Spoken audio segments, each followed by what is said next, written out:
two decisions had gone the right way, we probably would have won that 5-0 and we'd be sitting second. But there you go. We're third for the minute. It's a good start. We're all happy. 3 wins, 3 clean sheets.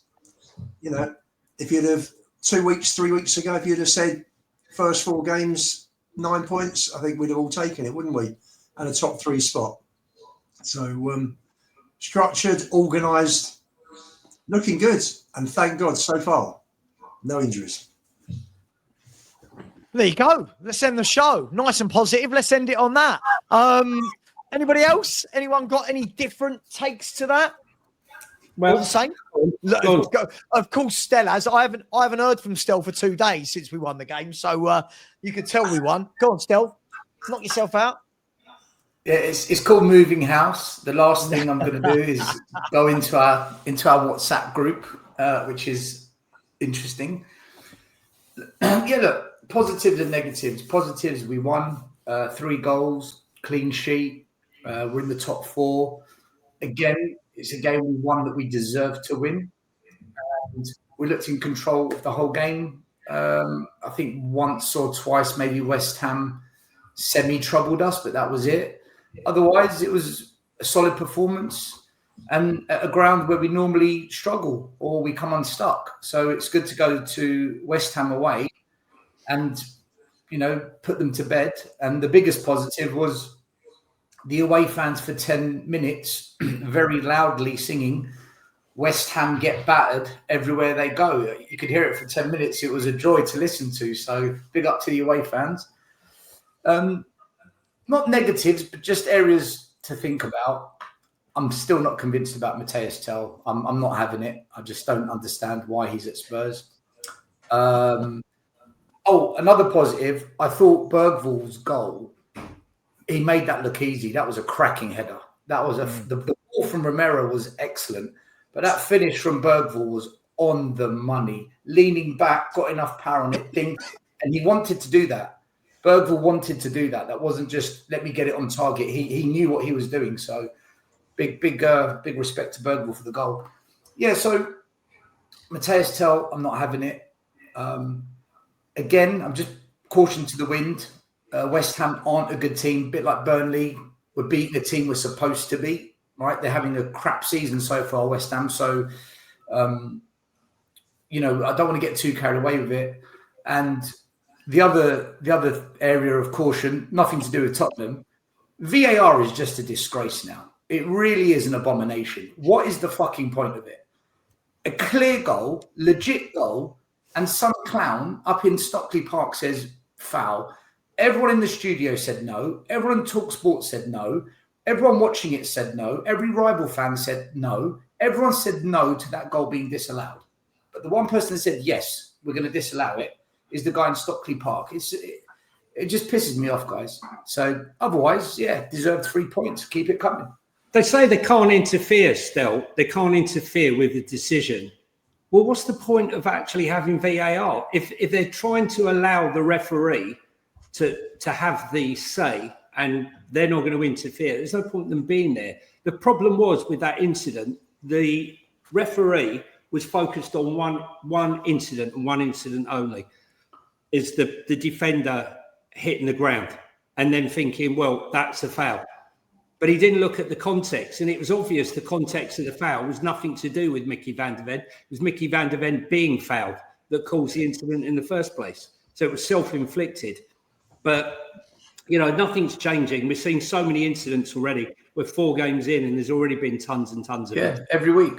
Every week. Something. The good thing is, though, is how we set up for set pieces.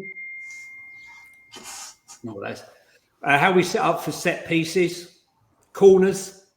I mean, we look like we have some cohesion.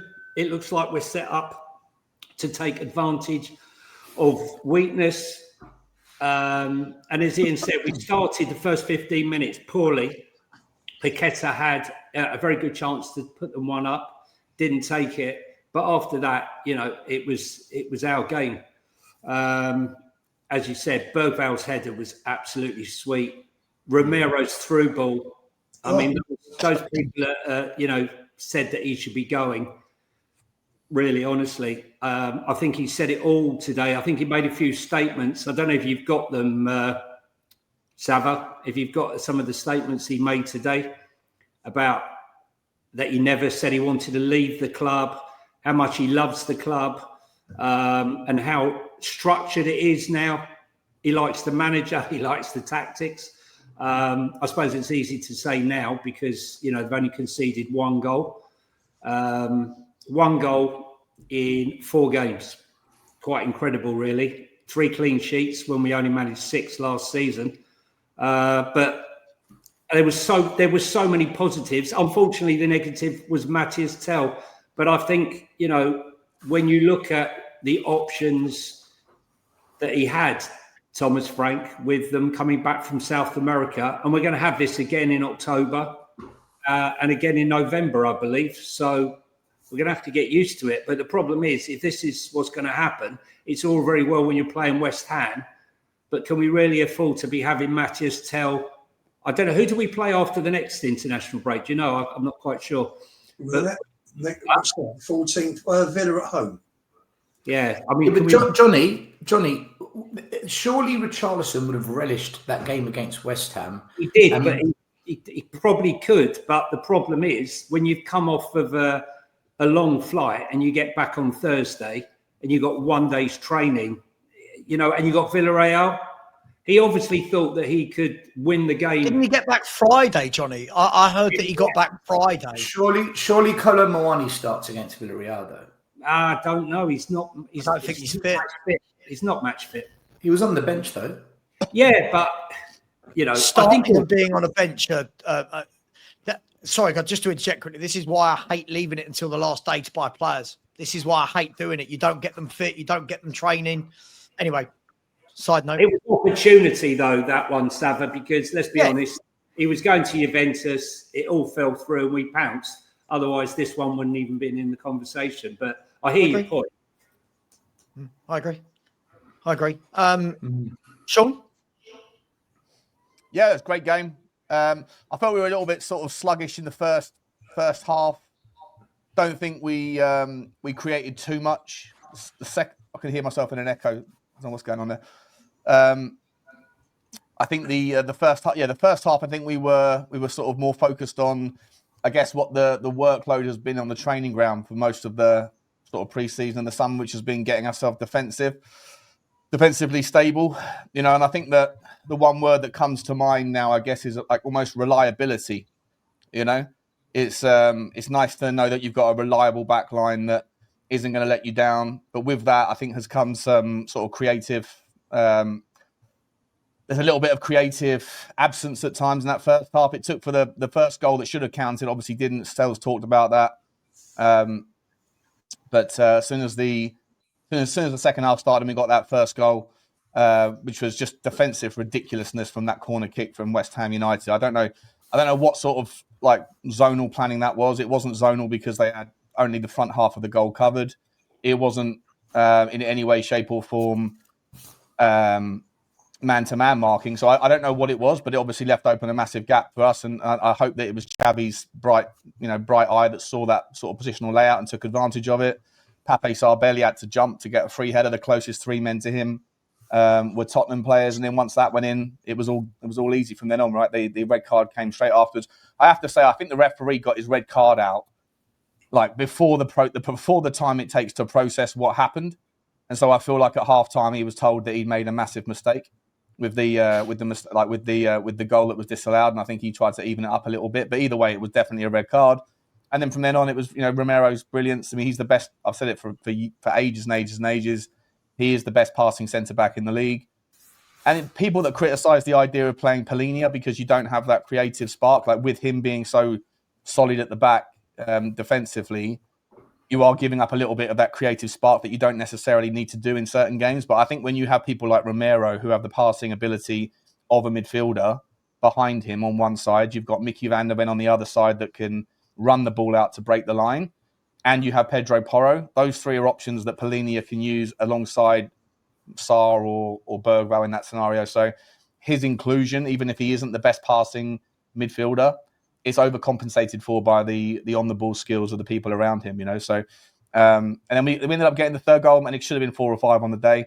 Super breezy second half. But I do think that for me, I feel like if you're going to look for a criticism outside of the individual performance of Matisse Tell wasn't great on the day. I didn't think Jed Spence was fantastic on the day. I didn't think Pedro Porro was great on the day. But if you're looking for just an overarching kind of tactical concern, not that it's a real concern, but just something to call out, I do think that we are not as creative yet in the front end of the pitch as we would like to be as we go forward. But I think that's just a consequence of the amount of time on the training ground that's being spent making us more reliable at the back, which is a fine sacrifice.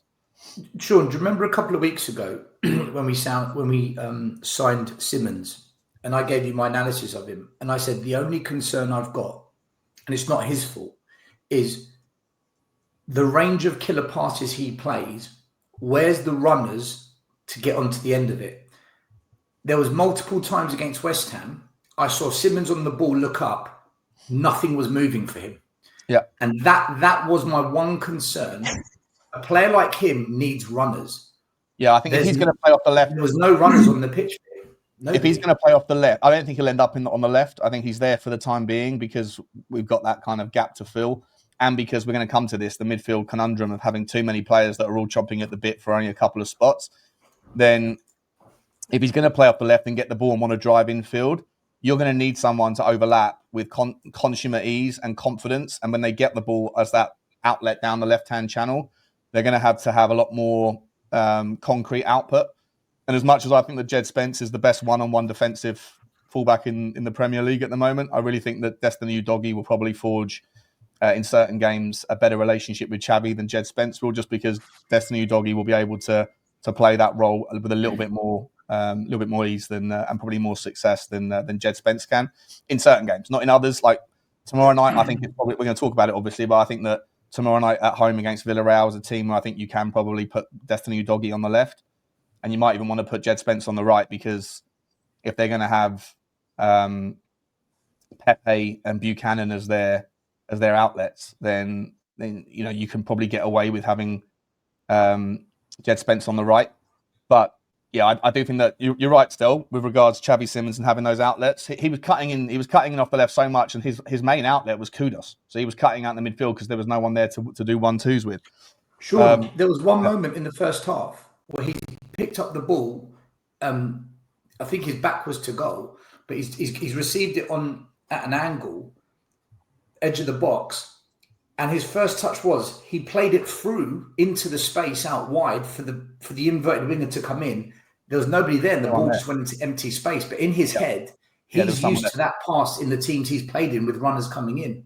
100%. So he's going to have to learn as well that that's not always going to be there, and he can't just play the ball without looking.